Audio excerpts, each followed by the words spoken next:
어머님, 유산 정리 이제 하셔야죠. 저도 큰 며느리인데 그 몫은 받아야죠. 네가 지금 뭘 받아야 한다는 거니? 저도 이 집 식구잖아요. 명절 안 간 거 가지고 생색내는 거면 웃기시네요. 명절만이 아니지. 넌 단 한 번도 이 가족이었던 적이 없었다. 그깟 감정파리로 민지한텐 유산 주고 난손 떼라? 이딴 게 어른이에요. 이건 돈이 아니라 내 평생을 믿고 함께 해준 사람에게 주는 내 마지막 정이야. 넌 받을 자격 없어. 안녕하세요. 실제 일어난 사연을 각색한 사연 채널입니다. 오늘은 명절, 제사, 생신까지 모두 외면했던 큰며느리 지영 씨가 시부모의 유산을 당당하게 요구했다가 모든 재산을 둘째 며느리가 갖게 된 사이다. 복수국, 그 통쾌한 결말을 전해드리겠습니다. 사연 시작하겠습니다. 충남 천안의 오래된 재래시장 한켠, 붉은 천막 아래 늘 고기 국물 냄새가 배어있는 작고 오래된 정육점이 하나 있습니다. 이곳에서 김말순 씨는 23세 시집온 그 해부터 지금 73이 된 오늘까지 하루도 빠짐없이 고기 칼을 잡아왔습니다. 사람들은 말순이 고기는 질기지가 않아. 소금만 찍어도 맛이 나. 하며 줄을 섰고 마치 그 맛에 어릴 적 어머니 품이 밴 듯한 정을 느꼈습니다. 두 손엔 굳은 살이 단단히 박혀 있었고 장날마다 어깨엔 천막 고정용 쇠막대기며 고기 박스를 이고지고 옮겼지만 말순 씨는 힘들다는 말을 해본 적이 없습니다. 몸이 힘든 건 괜찮아. 근데 마음이 비는 건 그건 참 버겁더라고. 사람들에겐 강단 있고 야무진 말순이네 사장님으로 불렸지만 해마다 명절이 다가오면 말순 씨의 마음 한쪽은 어김없이 시려왔습니다. 찜통 같은 불판 앞에서 구슬땀을 흘리면서도 머릿속엔 늘 이런 생각이 맴돌았습니다. 지영이는 이번 설엔 오려나 애들 얼굴은 볼 수 있을까? 지영은 말순 씨의 큰 며느리였습니다. 도시에서 대학을 나오고 말쑥한 회사원으로 첫인상은 참 단정하고 똑똑해 보였던 여자였습니다. 결혼 초기엔 서먹서먹해도 곧 친해질 거라 믿었지만 기대는 매번 보기 좋게 어긋났습니다. 어머니, 저 그런 거에 의미 안 둬요. 제사든 생신이든 전 요즘 시대에 안 맞다고 생각해요. 지영은 늘 그렇게 말했고 그 말은 해마다 반복됐습니다. 전화 한 통 없이 사라진 설날 아침, 장봐온 채소를 썰며 텅 빈 상을 바라볼 때마다 말순 씨는 왈칵 눈물이 치밀어 오르곤 했습니다. 그 말투는 단호하고 차분했지만 어쩐지 사람 마음에 철컥 자물쇠를 거는 듯 했습니다. 핑계도 변명도 아닌 그 말 한마디가 말순 씨 가슴에 박힌 못이 되었고 해마다 상 위엔 늘 빈자리가 한 곳 생겼습니다. 한 번도 얼굴을 비추지 않은 명절, 대답조차 없는 생일, 형식적인 문자 한 줄 없이 지나간 결혼기념일. 그럴 때마다 말순 씨는 아, 저 아이는 우리랑 마음을 나눌 생각이 없구나 하고 애써 속으로만 삼켰습니다. 정육점의 칼날은 날마다 무뎌졌다가 다시 갈아졌지만 말순 씨 마음에 난 상처는 점점 더 깊어졌습니다.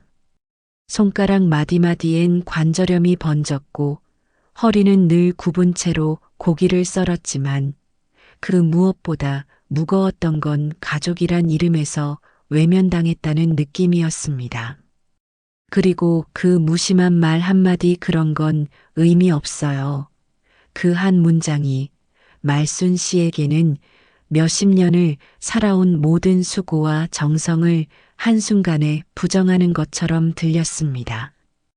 그렇게 말순 씨의 마음속엔 말없는 상처가 켜켜이 쌓여만 갔고 그 상처는 설거지물 속에, 육회 써는 손끝에, 장바구니 속 돼지 목살 한 덩이에 고스란히 스며들고 있었습니다. 그렇게 해마다 명절이면 모습을 감췄고 생신이면 잊었다며 무심한 문자 한 통 보내던 지영 씨는 결국 가족에게 가장 의미 깊었던 그날조차도 모습을 드러내지 않았습니다. 남편 김영준 씨의 칠순 잔치. 말순 씨가 결혼 후 처음으로 이날만큼은 온 가족이 다 함께하길 바라며 마음을 다해 준비한 자리였습니다. 수개월 전부터 일정을 잡고 누구는 오고 누구는 못 온다며 연락을 돌렸고 직접 동네 잔치 전문가까지 섭외해 마당에는 형형색색 천막이 쳐졌습니다. 가게 옆 마당엔 이른 아침부터 돗자리를 깔고 직접 삶은 돼지고기 수육과 매콤한 잡채, 전부치며 흘린 땀의 양만큼 오색전이 고소하게 부쳐졌습니다. 큰 며느리 지영이 좋아한다던 홍합탕도 끓여두었고 손자들이 뛰놀 수 있게 작은 그네 의자도 들여놓았습니다. 잔치가 시작되기 전 말순 씨는 앞치마 위에 한복 저고리를 덧입고 머리카락에 정갈하게 댕기를 묶으며 오랜만에 거울을 들여다보았습니다. 내가 늙긴 했어도 오늘만큼은 당신 잔치니까 말끔하게 있어야지. 그 말은 거울 속 자신에게도 남편에게도 건네는 말 같았습니다. 친척들이 하나둘 도착해 어이구 영준이 칠순이라더니 말순이 솜씨는 여전하네. 하며 웃음이 오가고 동네 어르신들은 막걸리 잔을 기울이며 흥을 돋우었습니다. 그 시끌벅적한 분위기 속에서도 말순 씨의 눈은 줄곧 골목 어귀를 향해 있었습니다. 지영 씨가 혹시라도 나타날까, 애들과 함께 차에서 내리는 모습을 볼 수 있을까, 그런 기대를 품고 휴대폰 화면을 수십 번이나 확인했습니다. 하지만 화면엔 읽음 표시만 멍하니 떠 있었고 벨소리는 끝내 울리지 않았습니다. 잔치 시작 시간이 가까워질 무렵 말순 씨의 손에 진동이 울렸습니다. 그토록 기다리던 큰 며느리의 이름이 뜬 문자였습니다. 두근거리는 마음으로 눌러본 메시지는 단 5글자 그리고 한 문장이 전부였습니다. 그날 제주도 여행 예약돼 있어서요. 다음에 따로 인사드릴게요. 그 문장을 읽는 순간 말순 씨의 손에 들려있던 꽃바구니가 살짝 흔들렸습니다. 허탈한 기운이 팔을 타고 어깨로 가슴으로 번져왔고 눈앞에 환하게 펼쳐진 상차림과 천막조차도 그 순간은 뿌옇게 흐려져 보였습니다. 텅 빈 마음을 안고 상 위에 국을 올리고 있는데 갑자기 바깥마당에서 달그락 소리가 들렸습니다. 어머니, 저 먼저 왔어요. 부엌문을 밀치고 들어온 사람은 바로 둘째 며느리 민지였습니다. 긴 패딩 위에 앞치마를 두르고 장바구니 2개를 양손에 들고 헉헉거리며 들어온 민지의 모습에 말순 쉬는 순간 말을 잇지 못했습니다. 이 추운데 벌써. 라는 말도 못한 채 바라보는 말순 씨 앞에서 민지는 이미 앞치마 끈을 질끈 묶고 팔소매를 걷고 있었습니다. 고추전은 제가 부칠게요. 어머니는 고기만 썰어주세요. 오늘 주인공은 아버님이시잖아요. 그날 새벽 시장의 바람은 살을 애듯 차가웠지만 민지의 이마엔 땀이 송글송글 맺혀 있었고 화로 앞에서 전을 붙이다 보면 그 머리카락이 이마에 촉촉이 달라붙곤 했습니다. 어머니, 이것 좀 보세요. 이번엔 기름 온도 딱 맞췄어요. 탱글탱글하죠? 민지는 고소한 전 냄새 속에서도 언제나처럼 밝게 웃었고 손엔 기름때가 묻었지만 표정엔 피곤한 기색이 전혀 없었습니다. 부엌 안에선 삼촌들이 몰려와 음식을 찾고 아이들이 뛰어다니며 숟가락을 흘리고 다녔지만 민지는 짜증 한 번 없이 자연스럽게 식기를 챙기고 흘린 국물까지 닦아냈습니다. 야, 민지야, 이거 누가 어디 놔뒀니? 제가 금방 닦고 다시 올릴게요, 삼촌. 그렇게 오가는 대화 속에서도 민지는 가족 하나하나를 챙겼고 말순 씨는 그 모습을 먼 발치에서 바라보며 가만히 식탁 가장자리에 앉았습니다. 설거지를 마친 민지가 고무장갑을 벗고 다가와 말없이 말순 씨의 옆에 앉았습니다. 그리고는 조용히 손을 잡고 말했습니다. 엄마, 오늘은 저희가 다 알아서 할게요. 진짜 이제 좀 쉬셔야죠. 그 말에 말순 씨는 순간 울컥했습니다. 목구멍이 메어올라 아무 말도 할 수 없었고 눈물이 가득 찬 채 민지의 손을 내려다봤습니다. 그 손은 설거지물에 불어있고 손톱 끝은 벗겨져 있었지만 말순 씨는 그 손에서 세상 가장 따뜻한 진심을 느꼈습니다. 그 순간 그녀는 깨달았습니다. 꼭 같은 피를 나누지 않아도 가족이 되는 데는 충분한 정성과 마음이 필요하다는 걸.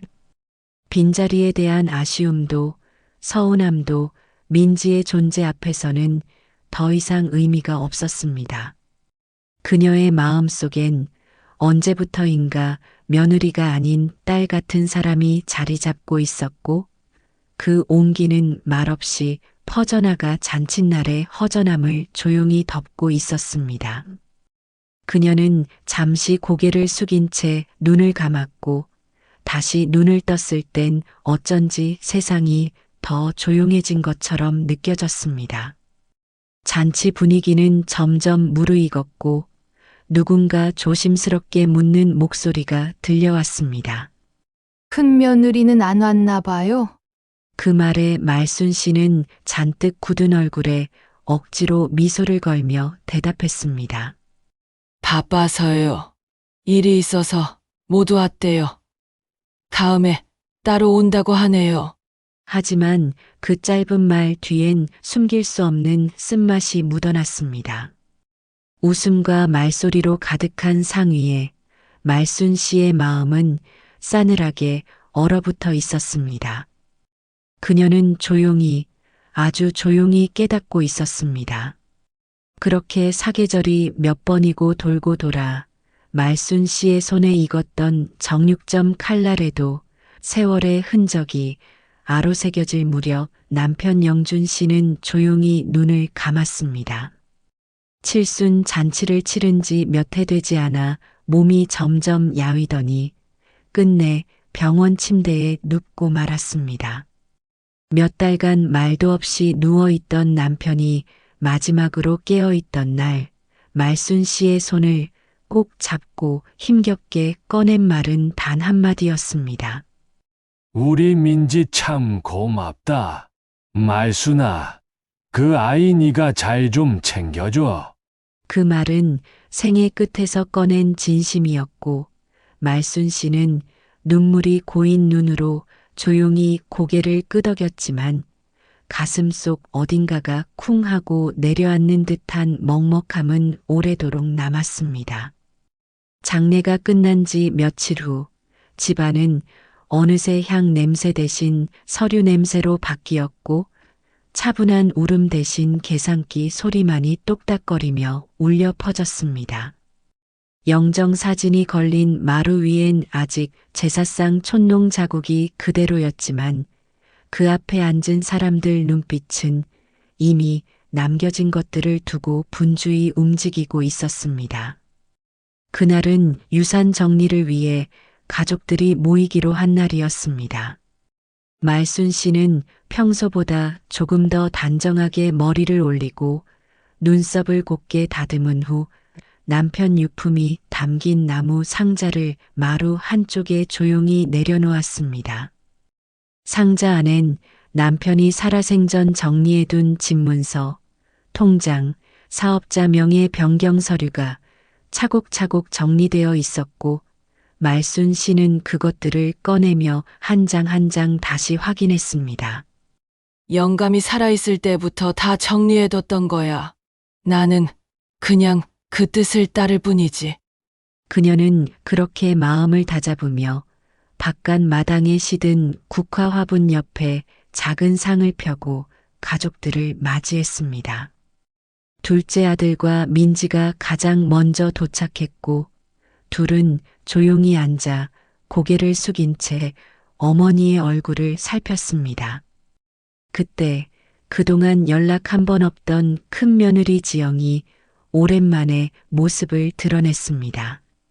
단정한 코트에 명품 핸드백을 든 채 다소 뻣뻣한 걸음으로 들어온 지영은 인사 한마디 없이 자리에 앉자마자 곧바로 입을 열었습니다. 어머니, 아버님 명의로 된 집하고 상가, 예금 정도는 확인하셨어요? 뭐든 공평하게 나눠야죠. 저도 큰 며느리니까요. 지영은 마치 오래전부터 계산기를 두드리며 준비해온 말인 양 거침없이 입을 열었습니다. 그 눈빛엔 여느 때처럼 단정함과 냉정함이 함께 서려 있었고 그녀의 표정에는 단 한치의 미안함도 머뭇거림도 비치지 않았습니다. 마치 나는 당연히 받을 자격이 있어라는 당당함이 온몸에 묻어 있었고 민지는 순간 고개를 숙인 채 손끝만 만지작거렸습니다. 조용히 흐르던 공기 속에서 말순 씨는 아무 말도 하지 않은 채 그저 식은 찻잔을 손에 든 채 오래도록 내려다봤습니다. 둘째 아들도 미묘하게 흐려지는 눈빛으로 바닥만 응시했습니다. 말순 씨는 그 말을 들으며 천천히 찻잔을 들었다가 놓고 입꼬리를 아주 살짝 조용히 끌어올렸습니다. 그 웃음은 비웃음도 아니고 분노도 아니었습니다. 다만 속으로 오랜 시간 정리해온 감정의 끝자락에서 나온 아주 차분한 미소였습니다. 그리고 그녀는 그 미소를 지은 채 조용히 고개를 끄덕였습니다. 그래, 이제 말해야 할 때가 됐구나.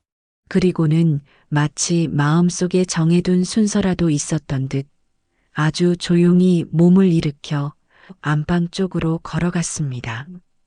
그 뒷모습은 화도 분노도 없었지만 이상할 정도로 단단했고 민지와 둘째 아들은 말없이 눈빛만 주고받았습니다. 말순 씨가 다시 돌아왔을 때 그녀의 품에 안겨있던 것은 누구나 기대했을 법한 두툼한 서류 봉투나 감고 열쇠가 아닌 낡은 나무 상자 하나였습니다. 모서리가 달아 하얗게 바랜 그 상자는 세월의 무게를 그대로 머금은 듯 무겁고도 조용했습니다. 그녀는 상자를 조심스레 내려놓더니 뚜껑을 열어 천천히 안에 든 것들을 꺼냈습니다.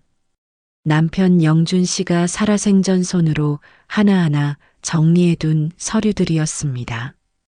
첫 장은 집문서, 그 다음은 시장 정육점의 명예 변경 서류, 마지막은 상가 소유권 이전 동의서까지 모두 말끔하게 정돈된 채 겹겹이 놓여 있었습니다. 그걸 바라보는 지영의 눈빛이 처음으로 흔들렸습니다. 어디에도 자신의 이름이 없다는 사실을 직감한 듯 그녀는 미묘하게 떨리는 입술을 꽉 깨물었습니다. 그리고 그 순간 말순 씨는 그 서류들을 민지의 품에 조용히 안겨주었습니다. 민지는 놀라움에 두 손을 번쩍 들며 당황한 표정을 지었고 말순 씨는 마치 오래도록 가슴속에 담아두었던 말을 꺼내듯 또박또박 조용히 입을 열었습니다. 이건 네 아버지가 떠나기 전에 남긴 말이야. 늘 곁을 지켜준 사람에게 그 정성에 보답하라고 당신이 그렇게 말하고 갔단다. 제사 한 번, 생일 한 번도 안 챙긴 사람한테 무슨 정이 있고 무슨 이유가 있어 재산을 나눠줘야 하겠니? 그 말은 한 번의 감정 폭발이 아니라 수년간 쌓인 서운함과 판단이 오롯이 담긴 결론이었습니다. 지영의 얼굴은 그제야 굳었습니다. 당황한 기색이 얼굴 가득 번지더니 잠시 눈을 내리깔고는 아무 말도 하지 못한 채 손끝만 잡고 있었습니다. 민지는 눈을 동그랗게 뜨고 두 손을 내저으며 말했습니다. 어머님, 저 이런 거 받을 생각 없었어요. 전 정말 그냥 가족이니까. 말순 씨는 묵직한 나무 상자를 민지의 품에 조용히 안겨준 뒤 한동안 아무 말도 하지 않았습니다. 바람이 잠시 멈춘 듯 마당은 조용했고 그녀는 천천히 고개를 돌려 여전히 아무 말 없이 앉아 있는 지영을 바라봤습니다. 지영은 무언가 할 말이 있는 듯 입술을 달싹였지만 아무 소리도 내지 못한 채 시선을 피하고 있었습니다. 그 모습을 바라보던 말순 씨는 이내 아주 느리고 담담한 목소리로 입을 열었습니다. 그 안에 이 아버지 명의로 돼 있던 집문서, 정육점, 그리고 은행 통장까지 다 들어있다. 그 말을 듣는 순간 지영의 눈이 크게 흔들렸습니다. 입꼬리가 미세하게 떨리며 어딘지 모르게 굳은 표정으로 변했지만 말순 씨는 여전히 그 눈을 마주하지 않았습니다. 그녀의 시선은 마치 먼 과거 어딘가를 향하고 있었고 목소리에는 오랜 시간 꾹 눌러온 감정이 고요히 담겨 있었습니다. 제사 한 번, 생일 한 번 안 챙긴 큰 며느리가 뭘 받겠니? 그 말은 따지는 말이 아니었습니다. 누구를 탓하기 위한 말도 감정적으로 쏟아낸 말도 아니었습니다. 그저 수십 년 동안 스스로에게 수도 없이 되뇌며 정리해 온 말순 씨만의 조용한 결론이었습니다. 그녀는 잠시 숨을 고른 뒤 민지를 향해 시선을 돌렸습니다. 네가 없었던 시간, 민지는 늘 내 옆에 있었어. 새벽 5시, 시장 셔터 올릴 때도 함께했고, 네 아버지 입원했을 땐 식사 챙기고 옷 갈아입히는 일까지 묵묵히 도맡았지. 그 와중에도 작은 생일 하나 그냥 넘긴 적 없었어. 엄마, 사랑해요란 말 문자로라도 꼭 보냈던 아이야. 말순 씨의 눈빛이 조금씩 젖어들었고 그 속엔 서운함이 아닌 감사와 온기가 가득 차오르고 있었습니다. 그 정성에 내가 뭘 아끼겠니? 내 마음도 내 시간도 다 받기에 충분한 아이지. 지영은 이제야 고개를 들었지만 얼굴은 이미 굳을 대로 굳어 있었습니다. 눈동자가 자꾸 흔들리고 있었고 두 손은 무릎 위에서 살짝 떨리고 있었습니다. 그리고 그 옆에서 민지는 눈을 동그랗게 뜨며 고개를 저었습니다. 어머님, 저 진짜 이런 거 받을 생각 없었어요.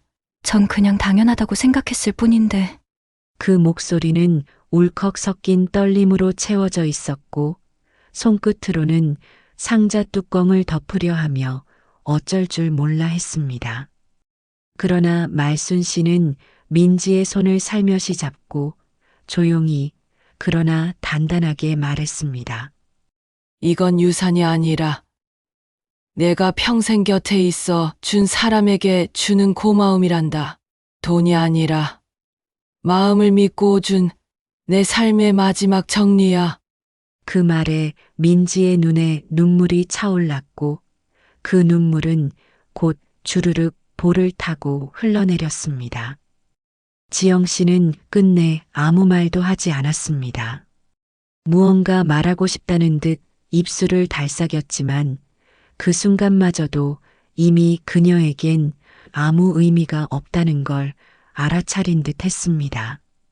그녀는 굳은 표정으로 자리에서 일어나 차가운 눈길을 말순 씨에게 단 한 번 던진 후 말없이 현관문을 열고 나갔습니다. 덜컹 문이 닫히는 소리는 유난히 묵직했고 그 여운은 마치 집안의 낡은 시계를 잠시 멈춘 듯 정적을 남겼습니다.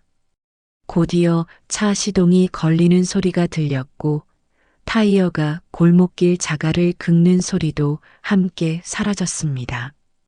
그 뒷모습을 말순 씨는 마루 창가에 서서 오래도록 바라보았습니다. 하지만 그 눈빛엔 더 이상 서운함도 아쉬움도 없었습니다. 오히려 수십 년간 마음 어딘가에 눌러앉아 있었던 답답한 돌덩이 하나가 툭 하고 떨어져 나간 것처럼 어깨가 훨씬 가벼워지는 걸 느꼈습니다. 가는구나. 짧은 혼잣말처럼 내뱉은 그 말 속엔 미련이 아니라 스스로를 놓아주는 해방감이 담겨 있었습니다. 그날 저녁 말순 씨는 오랜만에 푹 잤고 꿈속에서 젊은 시절 남편이 웃으며 잘했어라고 말해주는 듯한 기분마저 들었습니다. 며칠 뒤 비가 올 듯 말 듯 흐린 날씨 속에서 말순 씨는 민지와 함께 시장 끝 국밥집에 마주 앉아 있었습니다. 언제나처럼 투박한 쇠그릇에 담긴 국밥에서 김이 모락모락 피어오르고 양은 주전자에서 따라낸 보리차가 따뜻하게 옆에 놓여 있었습니다. 시장은 언제나처럼 시끌벅적했고 고기 굽는 냄새, 생선 비린내, 떡볶이 국물 끓는 소리가 오가는 와중에도 두 사람의 자리는 조용하고 평화로웠습니다. 민지가 국밥을 몇 숟갈 뜨더니 익숙하게 된장 종지를 집어들었습니다. 엄마, 된장 좀 더 넣을까요? 짭조름한 게 어머니 입맛엔 더 잘 맞잖아요. 그 한마디에 말순 씨는 수저를 내려놓고 민지를 천천히 바라보았습니다. 그리고 아주 조용한 웃음을 지었습니다. 그 웃음에는 피로가 풀리는 안도감, 오래된 오해가 풀린 듯한 후련함, 그리고 나 지금 참 괜찮다는 자신감까지 담겨 있었습니다. 그래, 이 국밥 한 그릇도 따뜻한 사람이랑 먹어야 맛이 나는 법이지. 그 말에 민지도 웃었고 두 사람 사이의 국밥에서는 김보다 더 짙은 온기가 피어올랐습니다. 그 순간 말순 씨는 문득 깨달았습니다. 가족이란 혈연이 아니라 함께 흘린 시간과 진심으로 나눈 말들로 이루어진다는 걸. 자식이라는 이름이 중요한 게 아니라 그 옆을 함께 지켜준 사람이 진짜 가족이라는 걸.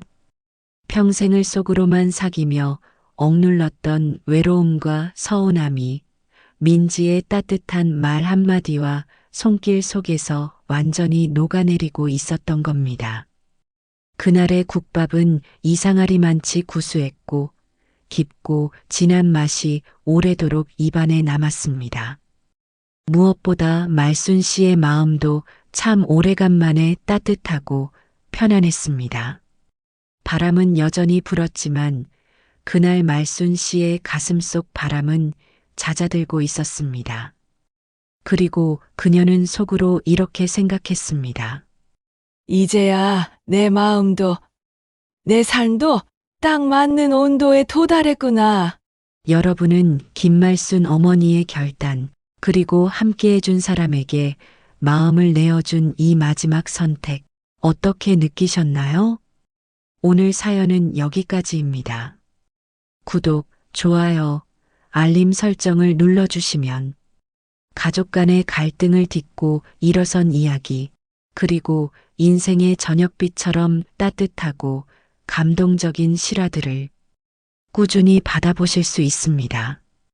다음 영상에서도 더욱 진한 공감과 교훈이 담긴 이야기로 찾아뵙겠습니다.